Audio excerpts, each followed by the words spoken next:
The Jack Benny Program, presented by Lucky Strike. LSMFT. Lucky Strike means fine tobacco. Listen. Season after season, I've seen the makers of Lucky Strike buy fine, ripe, mellow leaf. Tobacco that makes a swell smoke. James Monroe Ball, ace tobacco auctioneer, said that. Quality tobacco. Fine tobacco with real flavor. Smooth and mild. For myself, I picked Lucky's. Smoked them for 15 years. Herbert T. Highsmith, independent tobacco buyer, said that. Yes, at auction after auction, independent tobacco experts can see the makers of Lucky Strike consistently select and buy that fine, that light, that naturally mild tobacco. Remember, LSMFT. Lucky Strike means fine tobacco. So for your own real deep-down smoking enjoyment, smoke that smoke of fine tobacco, Lucky Strike. So round, so firm, so fully packed, so free and easy on the draw.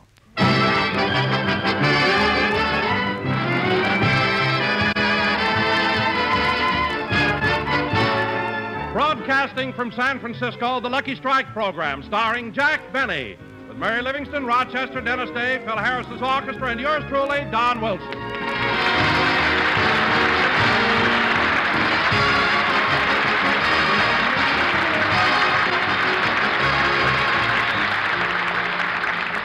Ladies and gentlemen, on last Tuesday night in Los Angeles, with bands playing and trumpets blaring, the star of our show boarded a special car on the Lark. And on Wednesday morning, after a night of excitement and anticipation, finally arrived in San Francisco and was met at the station by a red cap. And here he is, Jack Benny.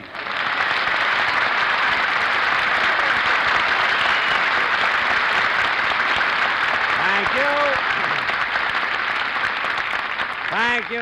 Hello again. This is Jack Benny talking. And, Don, you're absolutely right. Imagine after the mayor, the Chamber of Commerce, and the newspapermen of San Francisco begged me to come up here, there was no one to meet me at the station but a red cap.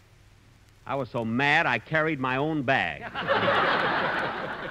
And I'm going to stay mad till I get back on the train. Well, anyway, Jack, even though you didn't get a reception at the station, at least you had the honor of coming to San Francisco in a private car. Well, Don, it wasn't exactly a private car. It was more like a... Drawing room? Well, it wasn't exactly a drawing room. It was more like a... Compartment? What's a compartment?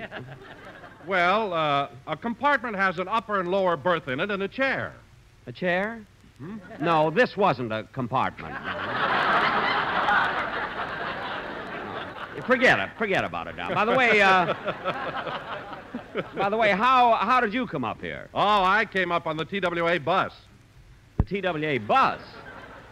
Don, the TWA is an airliner. It flies. Not when I'm on it. Oh, I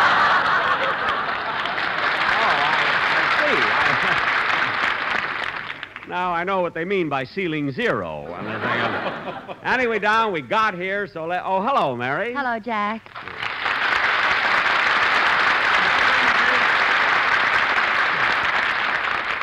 Mary, I don't know what's come over me, but I've never seen you look so pretty before. Your complexion so clear, your cheeks so rosy. Have you got on your new makeup? No, you've got on your new glasses.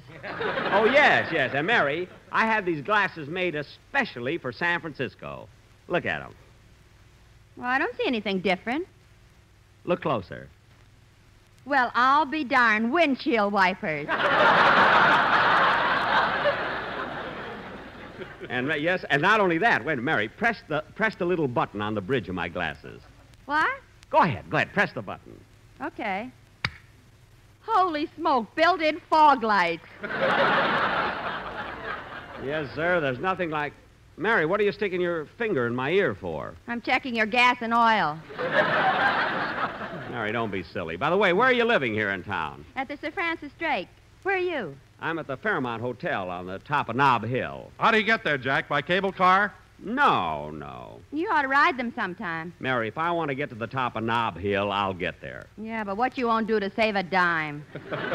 What do you mean, Mary? Well, yesterday I saw Jack going up Powell Street with spiked shoes, a rope, and a pick.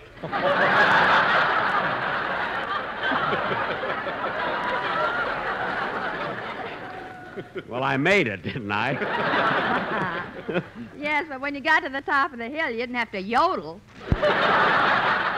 Look, I wasn't yodeling. Then how come you got fan mail from 3 goats in Berkeley? Because they got fountain pens that write under milk. I can go along with a gag, you know. Honestly, Jack, every time you come to San Francisco, you have more trouble. What are you laughing at, Mary? Well, yesterday we were taking a drive to Oakland. You mean over the Bay Bridge? Yes.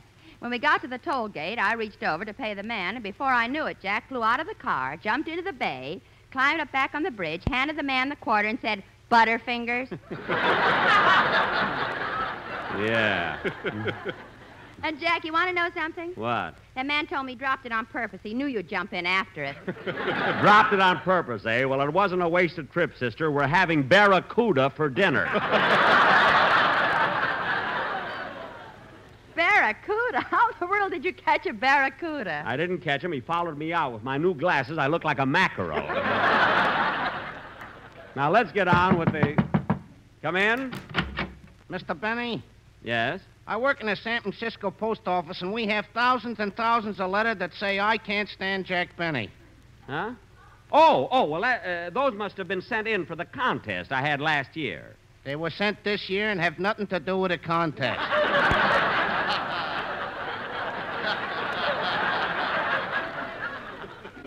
Well, I'll pick them up before I leave San Francisco. I wish you'd hurry. One of them is ticking.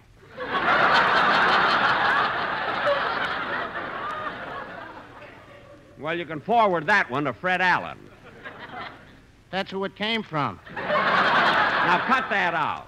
I'll come to the post office in the morning and pick them up. And as for you, Mr. Jones. What? Jones. Jones. Jones? Yeah. Well, I want to shake your hand, Mr. Jones. I really do. Jack, what are you so excited about? Who is he? I don't know, but he's the first guy I've met in San Francisco whose name isn't DiMaggio. That's my first name. All right, get out. I had a fall for a thing like that. Well, Jack, it's just as I told you. Every time you come to San Francisco, you have trouble. Mary, I don't have any trouble. People love me here. You should have seen the crowd that turned out for the newspaper men's frolic last night. And, Jack, didn't you and Bob Hope do an act together on the Damon Runyon Memorial Fund benefit last Thursday? Yes, we did, Don. In fact, I was one of the masters of ceremonies, and I introduced Bob. Gee, I like Hope. He's so glib and he talks so fast. You're telling me. When I introduced him, I said, "Ladies and gentlemen, this is Bob Hope." And between Bob and Hope, he told 12 jokes, sang 2 choruses of Thanks for the Memory, and made a new picture called The Road to Tanforan. What a man. You know, he'd be a great comedian if he could only play the violin. Mary, stop looking at me like that. If I'd had a good lunch, I'd punch you right in the nose. Oh, yeah? Yeah. What? Hello, Mr. Benny. Oh, hello, Dennis.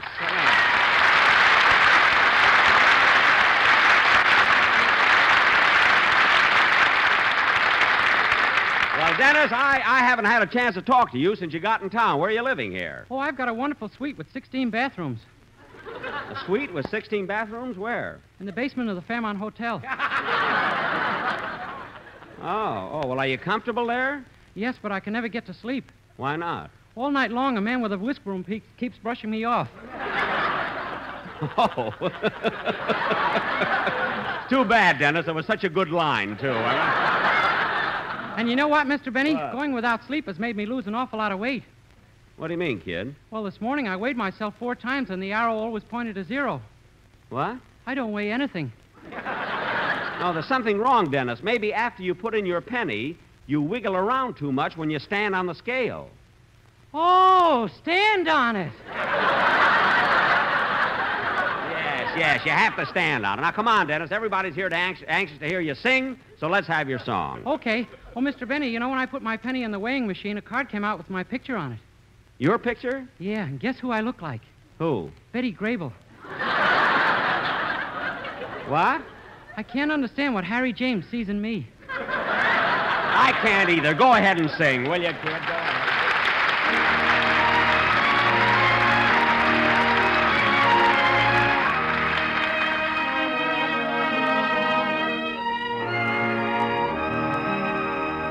Oh, give me back my prairie with the cattle and wild game, where The hills are nice and curvy, and the women are the same. Where cowboys all yell, whoopee, while a lariat they twirl. And timber wolves yell timber when they see a pretty girl. Oh, why did I ever leave Wyoming? Why, oh, why did I ever have to go? Oh, why did I ever leave Wyoming?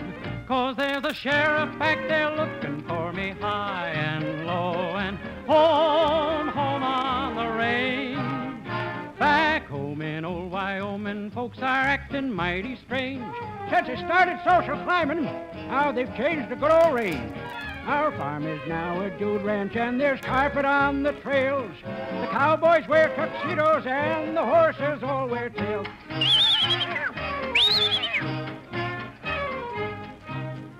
My Uncle Max in Cheyenne claims he's honest as the sun. He worked 6 years in a bathhouse, and he never took A1. The sheriff finally got him, and no more will Uncle roam. They caught him working in a bank and taking samples home. Oh, why did I ever leave Wyoming? Why did I ever have to go? Why did I ever leave Wyoming? 'Cause there's a sheriff back there looking for me high and low and high and low and high on the road to Mandalay. Whoops, sorry. That baritone must have picked the key. Oh, from old Wyoming I will never roam.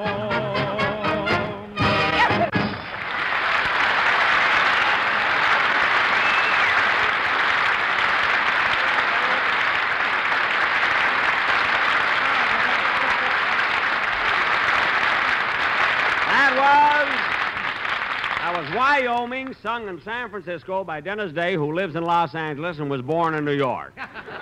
And now... Gee, what a trip just to sing a song. Yes, a trip. Say, Dennis. Dennis,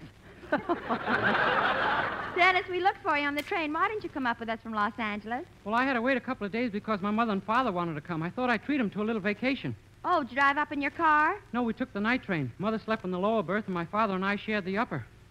You and your father in an upper berth? That must have been awful. Well, we wouldn't have minded that so much, but our dog wouldn't get off the pillow. Oh, your dog was in there, too? Yeah, she sure picked a fine time to have pups.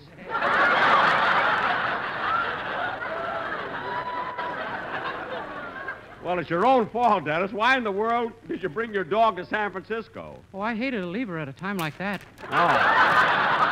Well, it's nice of you to be so considerate, and congratulations, by the way. And now, kids, if you'll all sit down and be quiet, I got a surprise for you. Ladies and gentlemen, we have as our guest star tonight a very fine actress who, because of her great performance on the screen, was recently nominated for the Academy Award. Here she is, Miss Jane Wyman.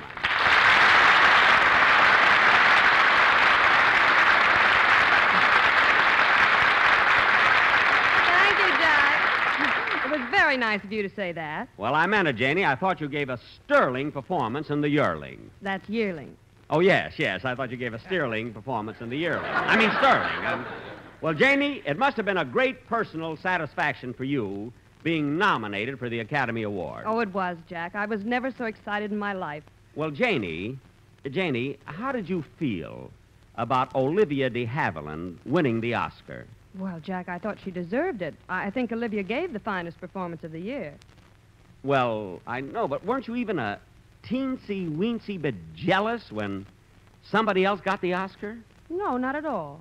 Gee, that's funny. When Frederick March won it, I could have spit right in his eye.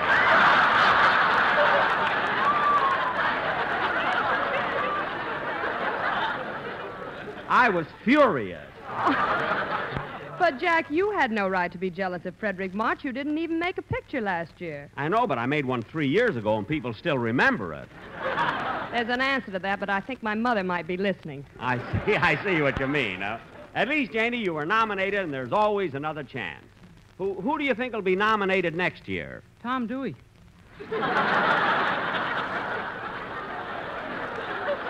Oh, go feed your pups.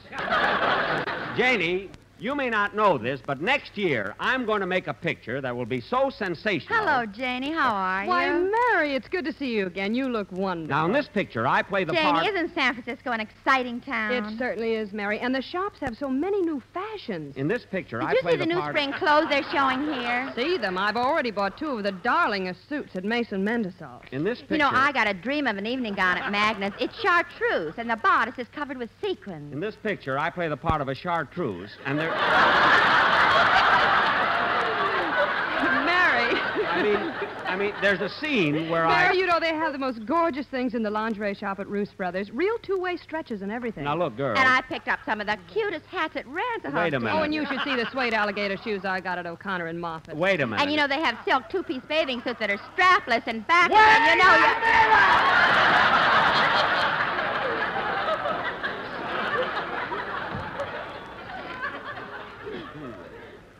Now, in this picture, What'd you say about strapless bathing suits?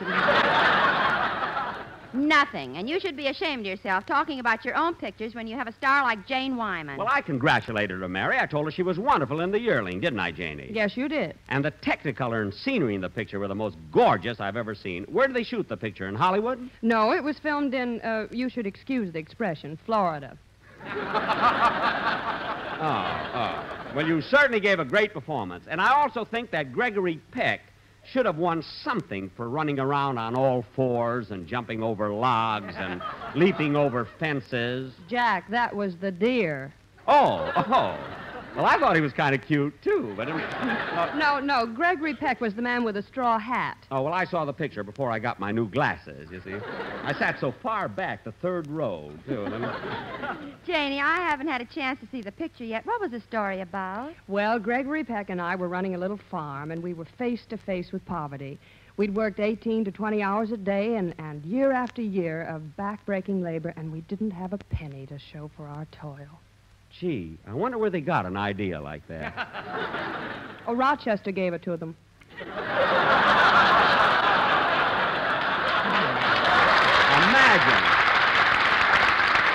Imagine him selling his diary, isn't it? What were some of the things you and Gregory Peck raised on the farm? Well, there were potatoes, yams, cotton, and our best crop was tobacco. Well, it took a long time, but you finally got around to me. Oh, you're Don Wilson, aren't you? Yes, ma'am. Don Wilson, in the flab. Look, Don, we were just discussing... Jane, what are you staring at Don like that for? Now, I thought San Francisco had a bay. Wyman, you're only a guest, but you're just as corny as they are.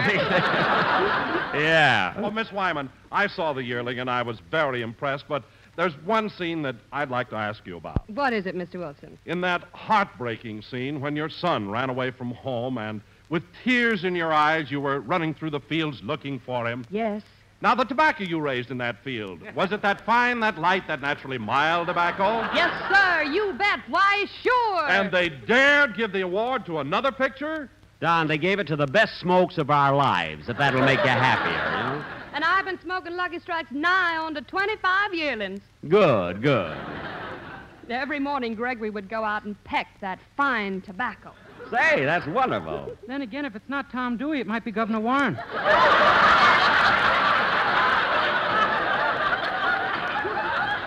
What? And when Gregory pecked that fine tobacco, it was made into Lucky Strikes that are so round, so firm, so fully packed. Don. So free and easy on the draw. Don. Mr. Wilson, Nob Hill. You got in your commercial. It's time for a band number. Come on, let's dance, everybody.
Coffee song played by Phil Harris's orchestra and directed by Mr. Malin Merrick. That is your name, isn't it? Yes, sir.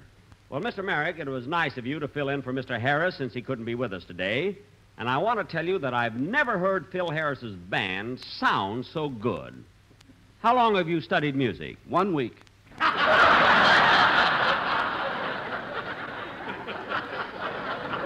Oh, that's not... Well, what made you decide so recently that you wanted to lead an orchestra? Well, I'm a conductor on a cable car, and I don't know how long they're going to last. Oh, I see. Well, thanks again for helping us out, Mr. What was that name again? Merrick. Malin D. Merrick. Now, what's the D for? DiMaggio. I should have known, huh? Jack, Well, why couldn't Phil come up here with us? Phil, well, you see, Mary, Phil has his own program for Fit Shampoo, which follows my show. And when I go out of town and Phil has to choose between the two programs, naturally, he'd choose the one with the bottles, you see? But he'll be with us next week. You know, Jack, I'm sorry Phil Harris isn't here today. I think he's awfully cute. Do you, Janie? Mhm. There's one thing I can't understand. What do women see in Phil Harris? Oh, I don't know. He's handsome and impetuous, and he has sex appeal. Well, don't you think I have sex appeal? Well, in a gay 90 sort of way. Now, wait a minute, Janie. How can you say that? You've never even kissed me. Come on, give me a kiss. Right here in front of everybody? Why, certainly. Come on, Janie, kiss me. Well, all right. There. Well, maybe he's not as old as I thought he was. Look at the sparkle in his eyes. Don't get excited. Those are fog lights. Mary. If it's not Governor Warren, it might be Herbert Hoover.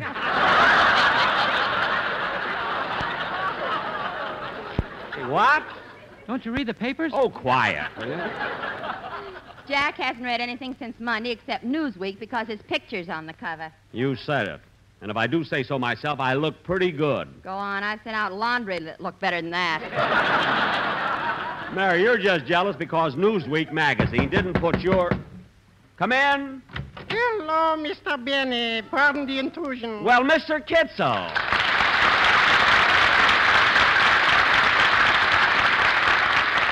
Mr. Kitzel, what are you doing here in San Francisco? I'm visiting my relatives. Oh, you have relatives here? Yes, my brother owns a hotel.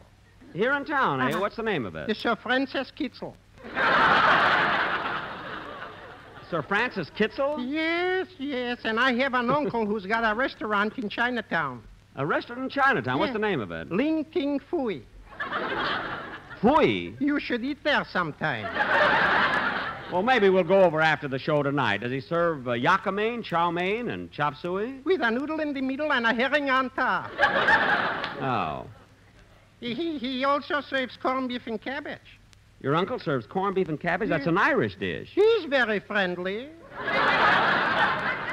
Oh, well, Mr. Kitzel, it's nice that you have so many relatives here. Oh, yes, and I also got a cousin on Fisherman's Wharf. What's his name? DiMaggio. Well, look, which one of the DiMaggios is your cousin, Joe, Vincent, or Dominic? Morris. Yes. You know, he plays baseball with the San Francisco Schlemiels.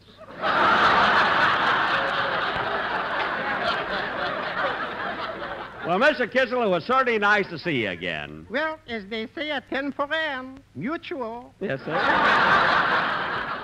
I got to be running along now. Oh, just a minute. Before you go, I want you to meet our guest star, Miss Jane Wyman. Hello, Mr. Kitzel.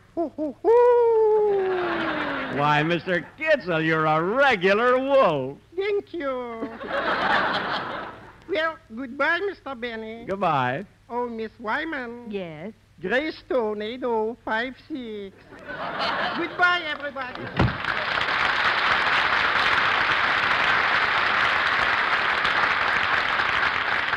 Hey, isn't he a cute guy, Janie?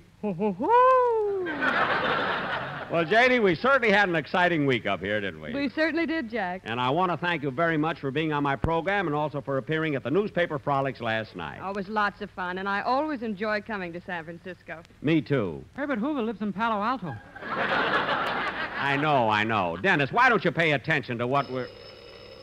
Pardon me. Hello? Hello? Hello? Hello? Who is this? Your favorite brunette. Rochester!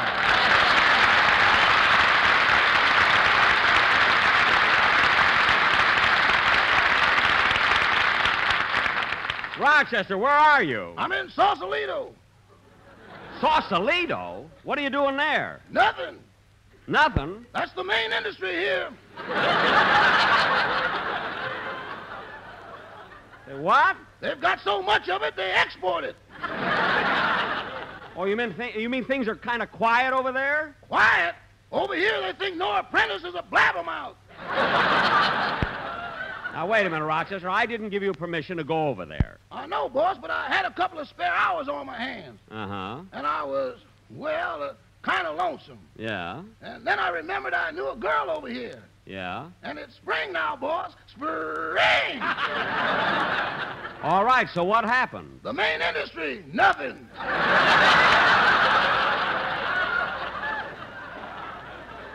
Well, look, Rochester, were there any calls or messages for me at the hotel? A few, boss. What were they? Well, the hotel barber came up to the room about 10 minutes after you left. The barber? Yeah, I got a shave and you got a haircut.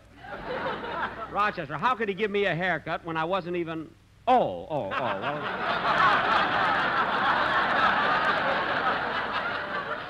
I hope it was the blonde one. I want to wear it tonight. See you later, Rochester. So long, boss. So long. Oh, say, boss. Now what? My girl and I have been listening to the program. What'd you think of it? Are you sure you've got a contract for the next 3 years? Yes. Lovely, lovely. Never mind. Goodbye. Goodbye. Well, I guess you can't fool all of the people all of the time. Playboy.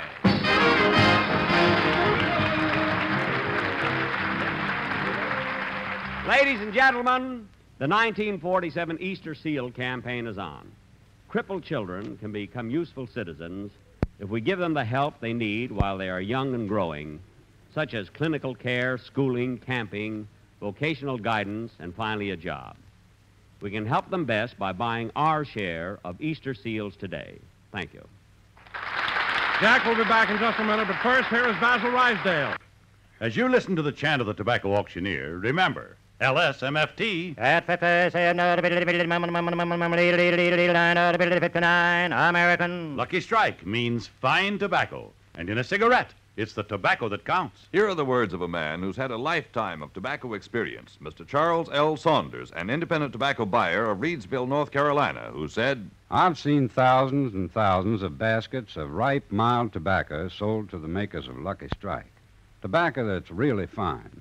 So for a grand smoke, I picked Lucky's. Smoked them for 21 years. Independent tobacco experts like Mr. Saunders speak from their own experience, for they can see the makers of Lucky Strike consistently select and buy that fine, that light, that naturally mild tobacco. fine, light, naturally mild tobacco. Real Lucky Strike tobacco. Yes. LSMFT. Lucky Strike means fine tobacco. First, last, always. LSMFT. Lucky Strike means fine tobacco. And fine tobacco means real deep down smoking enjoyment for you. So smoke that smoke of fine tobacco, Lucky Strike. So round, so firm, so fully packed, so free and easy on the draw.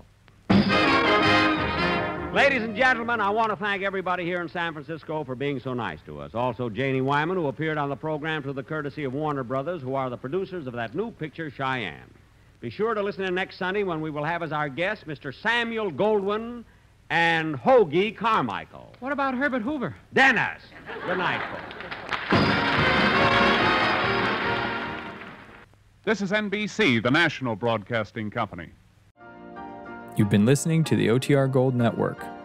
Find more classic radio at otrgold.com.